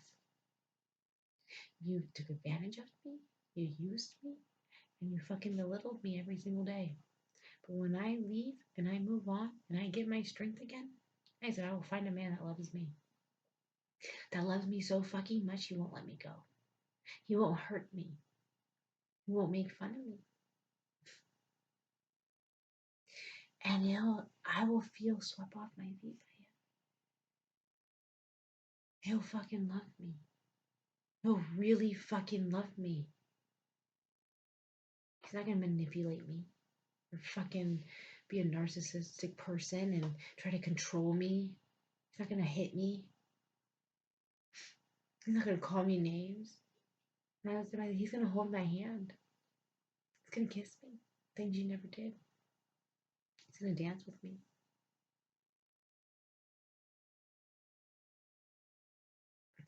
Say he's gonna love me for me. He's gonna love my child. He's not gonna care that I'm a mom with stretch marks. He's not gonna care if I'm a little bit overweight. He's gonna love me so much. He's gonna love me so fucking much. So thank you. Thank you for not being in the way anymore. I said, with that being said, you were never a threat to him, but he'll always be a threat to you. I said, because if he can love me like that, you already know he loves Haifa that way too. Which means you can't give me that love, you can't give your daughter that love. I said, so who's gonna be laughing now? Of course, he just ignored me, got all mad.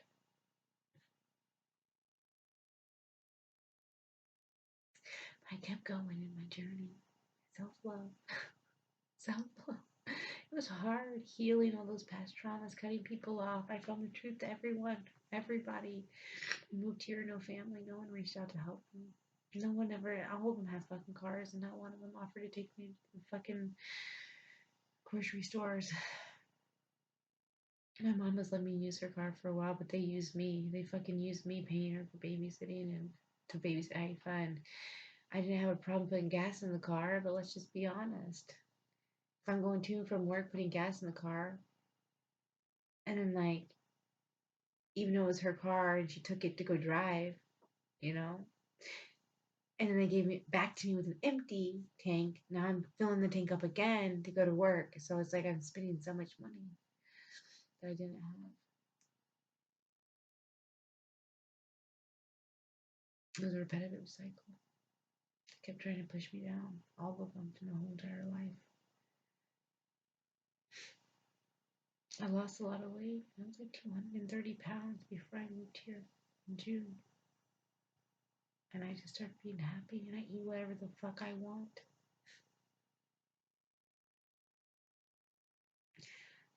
130, no, 150 maybe. I don't fucking know. I don't look at the scales. I just look at how happy I am. I haven't weighed myself in forever. I don't care. I love myself. I can finally say I love myself. I don't give a flying fuck what anybody thinks. Because I love myself. I got my period back. I told him, you're the fucking problem. I told him, you're the fucking problem.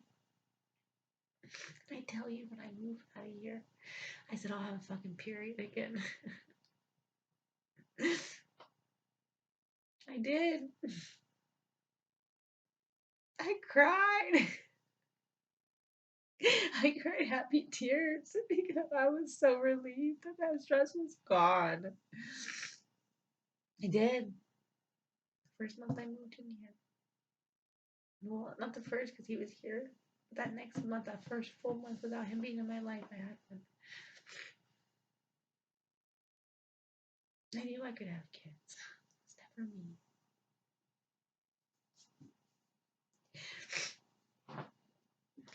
God was with me the whole time, got me out of the fucking house, got me out of every situation.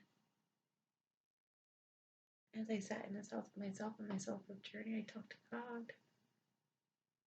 I said, God, I'm here. What's next? Should I duck and cover? And I cried and I cried and I cried so much. I cried all the pain away. I cried because I just fucking loved people. I just loved them so much.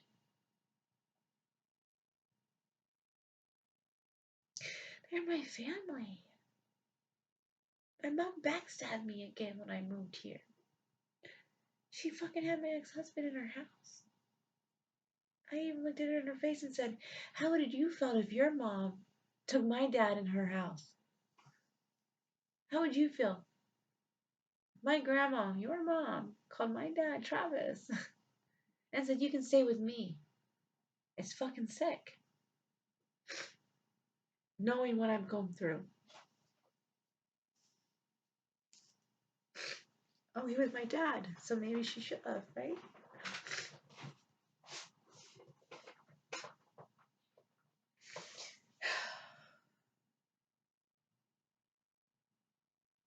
And then, what happened with her? She always talked shit to me, to my sisters. We never really had a relationship. That was the hidden secret. No one really ever talked about me unless it was bad. And my younger sister comes in town. I stopped talking to her. Too much drama. The funny thing is, my mom knew what was happening with me in my marriage. I had my kid. That was never important because before I was never important because I didn't have kids. Then I had a kid, and oh my God, I'm still not important because I don't have enough kids, you know? My younger sister comes in town and moves into her house. My mom says that she needs to sleep. She's tired, let alone I've been working nonstop. And the way it worked with me is I go to work at the gas station sometimes until midnight. I pick my daughter up, and then I would turn around and take her right back. And it was like a repetitive cycle. Never had a long time. No one watched my kid just to watch her so I could sleep. She's always with me. My mom watched her while I was at work, and I paid her too. First half of the time I didn't pay her, but I was in gas, so we'll make that even, right?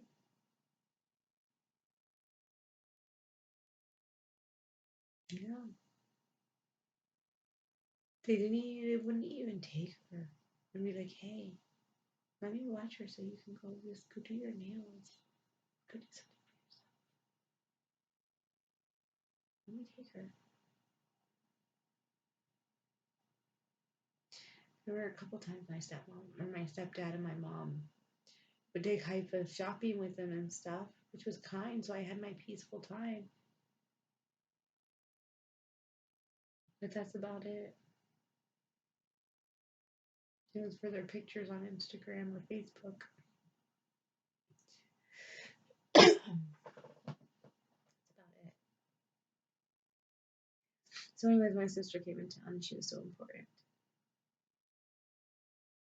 My daughter became a problem now. Mom had 4 other kids in her house, but now Haifa's the problem. She never was before, but now she is. Haifa started crying to me whenever it's that night. I was working so fucking hard just to fucking feed her, keep a house over our heads, and just cut her fucking dad off. So all I wanted to do was cut him off. I didn't want him to have to give me a fucking dime again. Didn't want his money. I didn't want him. I remember she was crying for me. She tells me, "Mommy, I miss you so much when you're at work." And at that moment, I knew they weren't being nice to her.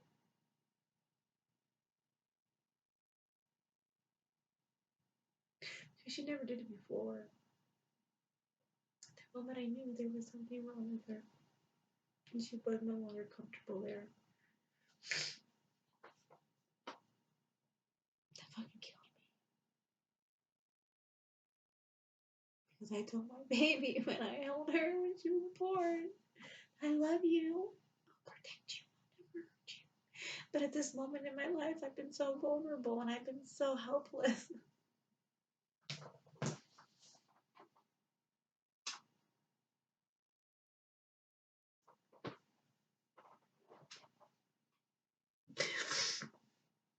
I've been so helpless. They fucking tied my hand behind my back.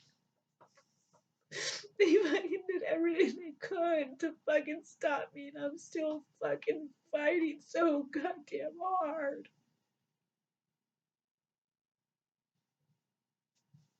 They're fucking sick.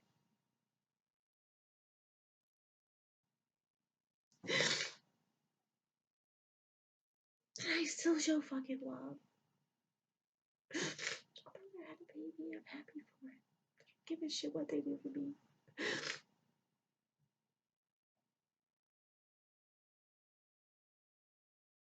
Some sick shit. The moment I'm not wanting to watch Hype anymore, she gave us COVID. She got Hype sick. But then Hype got everyone sick, right? That's how it works. You need to come get your kid. I took off of work. But then she had kids in her house that were sick. But yeah, Haifa was the problem. I later found out that she told some people that when I come in town, she's not watching that kid. Those were her exact words. Not watching that kid. Haifa's a fucking angel. And she experienced it. Because she said she was the best grandkid she ever had, and she's never felt like loved. She's my kid. Of course you do. Well, everyone always came around when they wanted something. But I'm at my lowest. I can't pay for their dinners anymore, you know? Every time they were ever with me, I paid for their dinners and shit. Everything, you know? I always paid. Took care of them, loved them. Was kind and generous, and I just fucking would take and take and take and take. And right now, I'm at the lowest.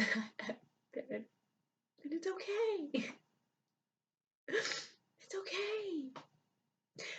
God, honestly, God's got me. He's been picking me up every day. He's been keeping me safe.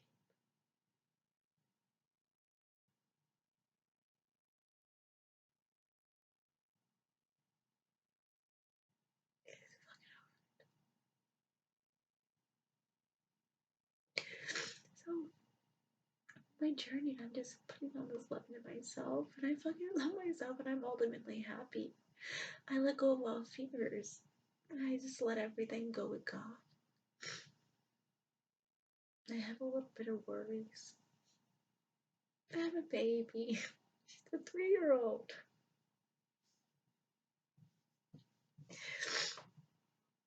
Yeah, it hurts because, like, being a mom,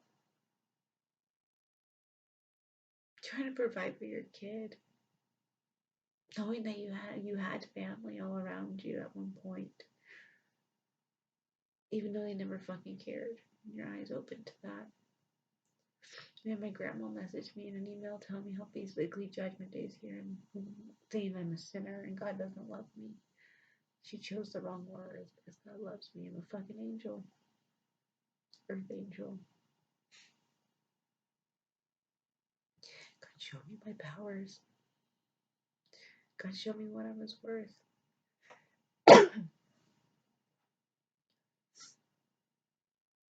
He told me how beautiful I was. He showed me. He showed me all their true colors. And he told me it's not my burden to carry. He told me, baby, if you want to cry, cry. Cry. I've been here the whole time. I've been protecting you. You're not meant to go yet. So much more ahead of you. I said, baby, love again. You can love again. I went to different relationships, talking. Sometimes that's mine didn't even be in person. I learned my lessons. I picked up quick on all the traits. After my ex-husband, I learned real quick what's love bombing, what's narcissistic, I can't get that word, manipulation. I learned how to detect red flags so quick because I self-loved and learned. If something wasn't right, I fucking moved on. They could sit there and be almost perfect, but as soon as they react in a demeanor that I don't like, I'm gone. They literally, no remorse. You'll know you'll know when it's for you. And God says there's a love out there for you. Just keep loving on yourself, baby doll. My angel. I'll take care of everything else.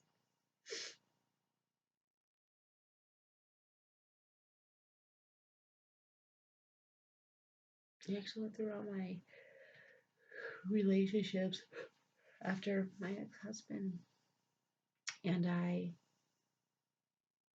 realized all the lessons. We go through a relationship and see what lesson it is. You know, one big one with my ex-husband is my lesson is codependency. I refuse to have it. I will no longer be codependent on a man for anything. And I will no longer lose myself ever again for a man to love me. And the next one I ran into self-love. Told me I was beautiful. That was great to hear because my ex-husband never told me that, but once in a blue moon.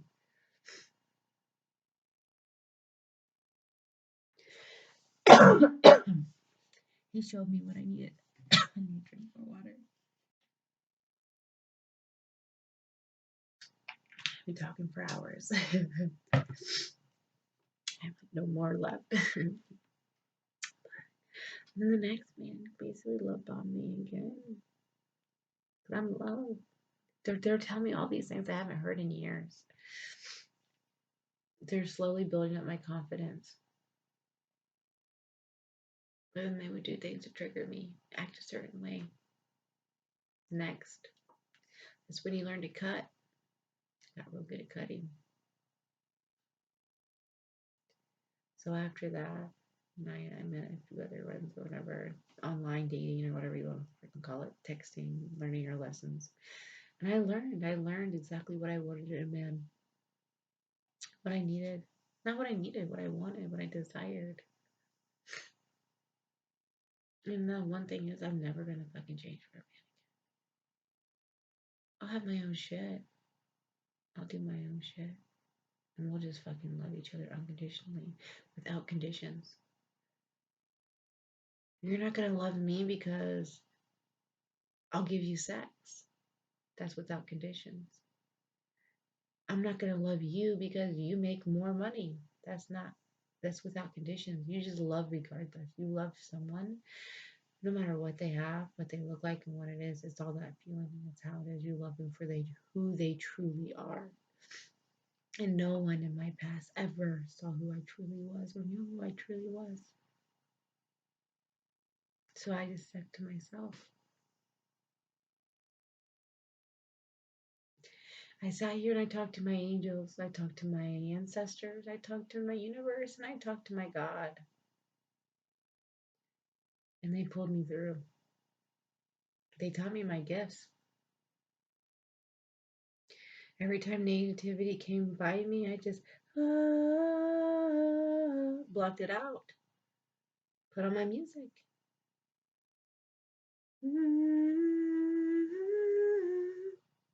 I just blocked it out. Her dad would call me, and I knew he was being a dick. Blocked it out because singing makes me happy. I learned to set boundaries and put my foot down and not fucking budge. Became a fucking savage. Became a savage for myself. No means no. And I'm not taking anything less. My self-worth, what I deserve. Because my man is going to feel exactly the same way. He's going to look at me and say, I know my self-worth and I know what I deserve. He's gonna know. He knows.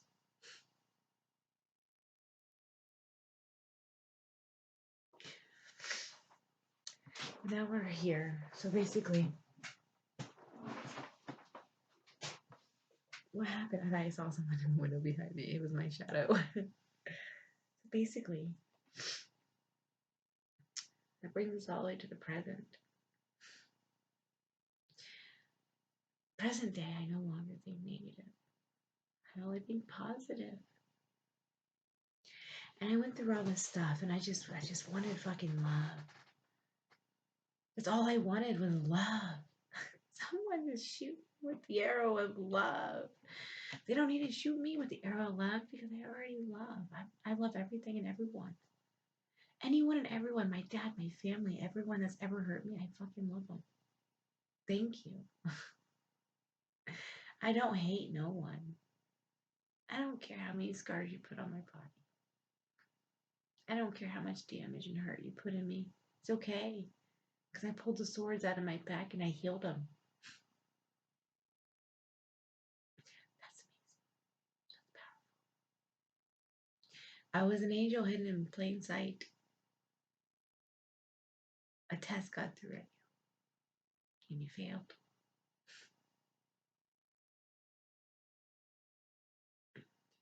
But it's okay. Because you didn't know any better. That's the problem. A lot of people don't know better. But if you just followed your heart and kindness and just treated everyone kind and didn't judge, you would know better. You would learn and you would be better. You would just better yourself. So all that love that I have, I put into myself. I figured out all this stuff about me that I never knew I could do. But I can do it. I do it really fucking good. I pray God every day. Send me a higher love every fucking day. Oh, every fucking day. Send me a higher love. I believed. He said, baby, keep working on you. We'll send you a higher love, but you gotta find him. I went through all my DMs. I searched and I searched and I searched and I searched. Talked to so many people. Just within seconds, I knew it wasn't them. Just by the way they spoke. God, what's it gonna feel like? Love at first sight? How am I gonna just know? He says, you'll know because this man that's made for you is real fucking love. Real, unconditional, true, genuine love. When he comes for you, you're gonna fucking know. Because he's going to make sure you're his. He's going to show you. You're going to know.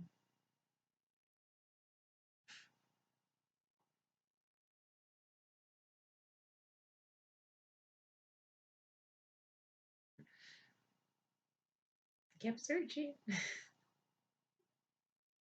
I kept searching. God kept saying, baby, my angel, all those people in your past hurt you. And I saw it. I watched. I saw things that they did and they said about you that I refuse to let you see because you didn't deserve to feel that and see it. I said, my angel, your time has come. Those people will no longer have access to you. Those people, you can sit and watch.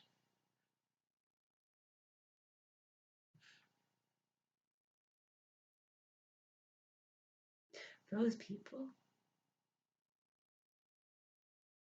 are going to wish they loved you. Or wish. They're going to wish they treated you right. They're going to wish they never put their hands on you. Those people, God says, I'll handle. My angel, go be happy. Go be happy. Go be happy and go be in love.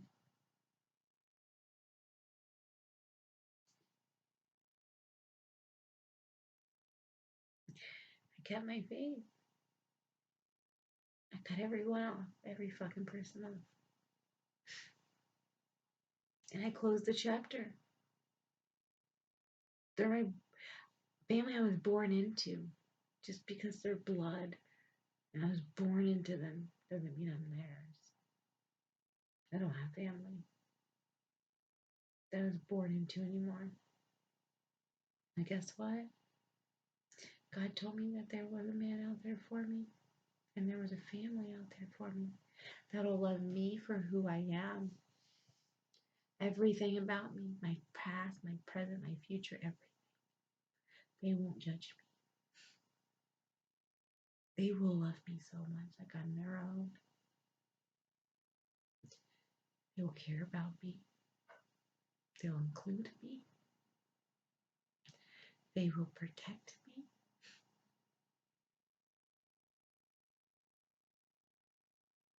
They will never let me go.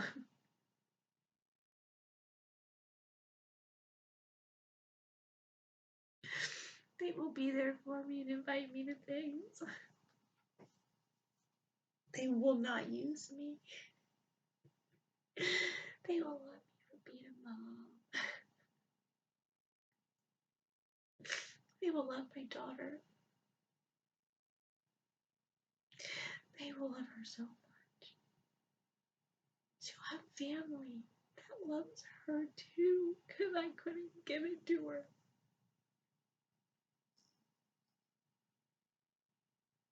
I didn't have family in my past that loved me, so I couldn't give her a family that loved. They didn't know how to, but God's given me a family that will love us both so much.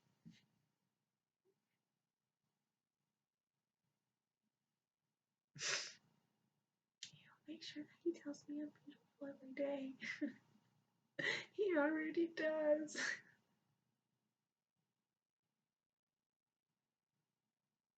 He's not only bringing me the most amazing man in the world, as my man has said, he's bringing an army behind him. They will make sure I'm protected. They will make sure no one puts their fucking hands on me again.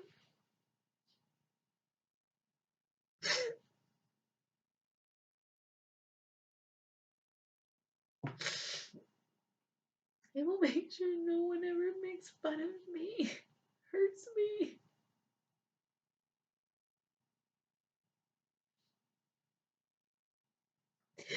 Or make sure they'll never have to go through this pain again because it's time for me to be happy and get all that I deserve.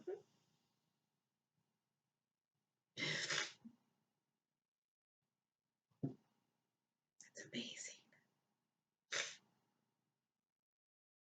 Because I kept believing. I lost hope for a minute. I lost hope. I thought this is not gonna ever fucking happen. Am I going crazy? I thought, am I going fucking crazy? Everybody is the same. No, everybody just can't love like I do. Takes a special person. There's so many amazing people out there, but it takes a special person. And I found him.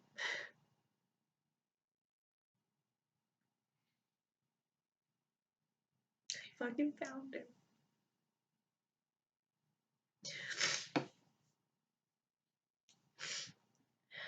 I guess he kind of found me.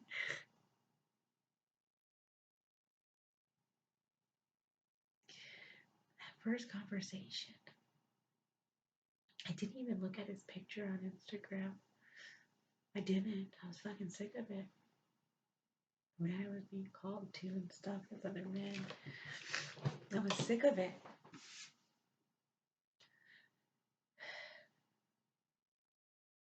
I was just following my path with God and what I need to do to heal people. And I looked at my DM because God told me to, and I clicked on it. I didn't even see his picture. He said, "You're beautiful." I ignored it. I did. I did read it. You know, you can read things. He's gonna watch this. You know how you can read things and then like not click on them. That's what I did. I read it. I got the notification, but I ignored it. I was fucking sick of it. But basically, anyways, so I kept going through my DMs and I kept answering people back, trying to like dissect everything, right? And I don't know what it was. Just one day I was like, okay, I opened my DMs to look and see what people are, who's in them, right? Where's the man? Where's my man, God? Which one is he? Tie him up with a bow on him. So, okay, comfortable. Anyways, I was like, where's he at? Where's he at, God? You know? And I said, "Damn," he said, "You're beautiful." And I said, "Thank you," with a smiley face. I said, "Thank you," with a smiley face. And he said, "I want to get to know you." Of course, I'm just corny. What do you want to know? If I would have known this was my man, I probably would have spoke a little different. But hey, they told me to be me. He said, like, your favorite color, your favorite food. He was saying stuff like that, right? And we got to talking. So I was like, okay, whatever. And I gave him my number. We talked. We talked. Everything God said my man would say, he said.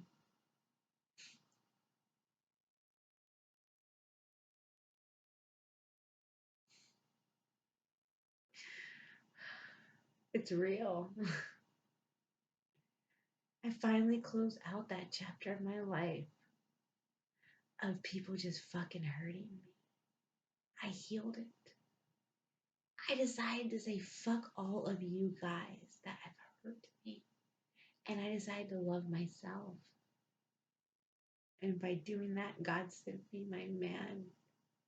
Love at first sight. Oh, I cried and cried and cried after our first conversation. I was so happy. And he told me that, word for word. He told me I'll never leave you. He told me that he'll love me forever. He'll never hurt me. He'll make sure no man ever fucking puts their hands on me again.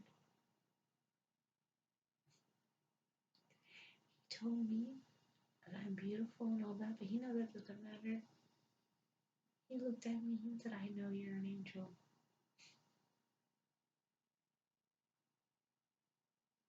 You're an angel from God. You're my angel.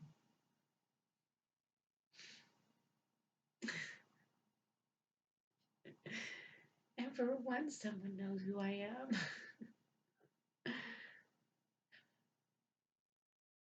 They knew. They were. I've been waiting for you. The words he said, I've been waiting for you. I've been waiting for you too. It's as if we've known each other forever. And the conversation, we just stare.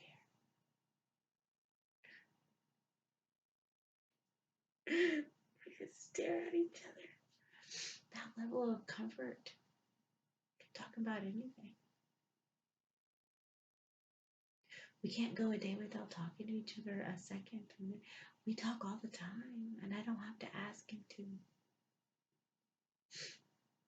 I don't even have to ask him for anything. I don't have to ask him to prove anything that I want in a man. He just does it. He does it.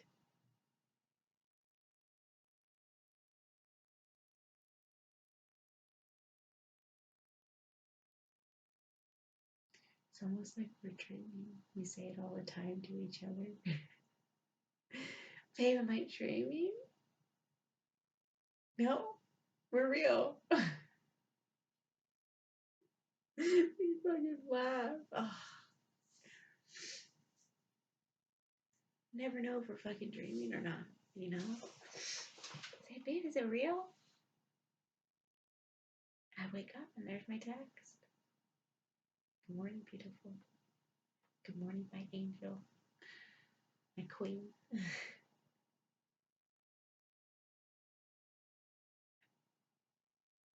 So I'll love that little angel of yours as well. You guys are both my angels now. He already knows he wants to be with me forever. It doesn't take dating someone years, months, to know if you want them or not in your life forever. We only met like 3 days ago. It's probably been 4 days now because I've been talking a while.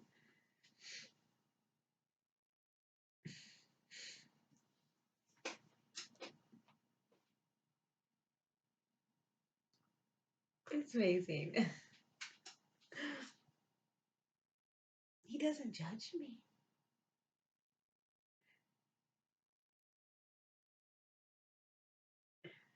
He loves everything about me, even my goofiness.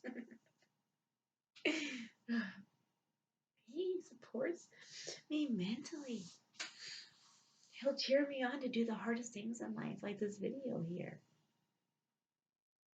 God's been telling me to put my story out for a long time, but I was scared. I was scared because I don't want to hurt anybody. But God says, they hurt you, baby doll. You're not hurting anybody. You're speaking your truth. And what I'm doing right now, speaking my truth, can help millions of people out there. I have the secret to moving on.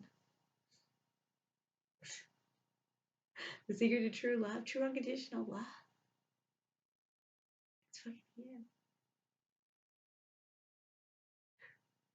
I finally have a man that will go shopping with me.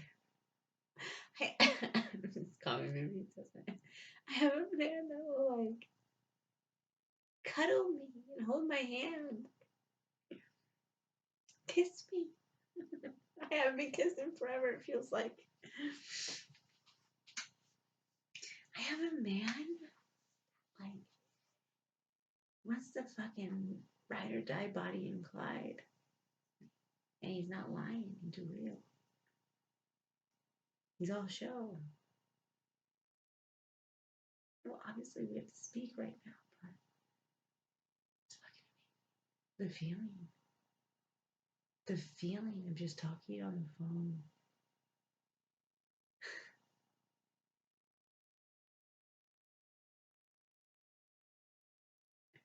You could sit on the phone, FaceTime for hours. You could talk to each other for hours. For hours. Everything about everyone. How it's good, it's bad, everything. We've only been talking for 4 days.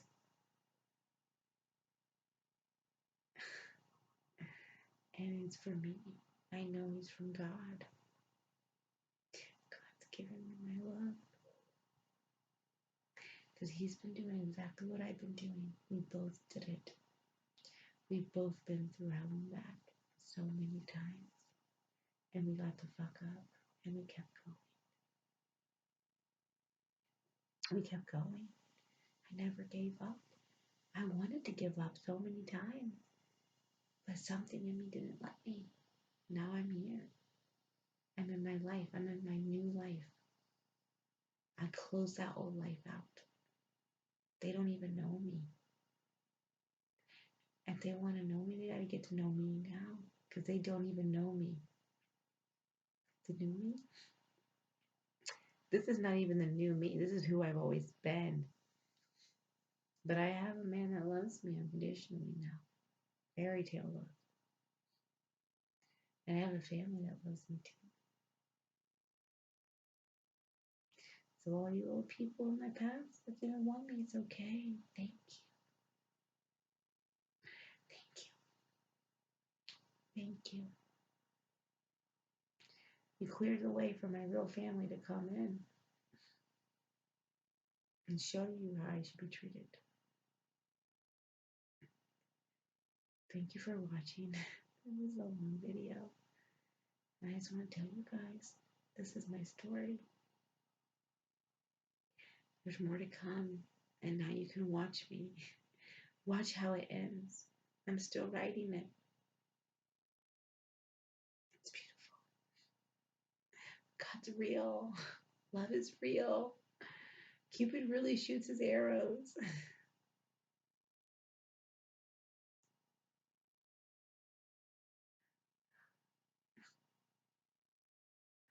I love you, babe.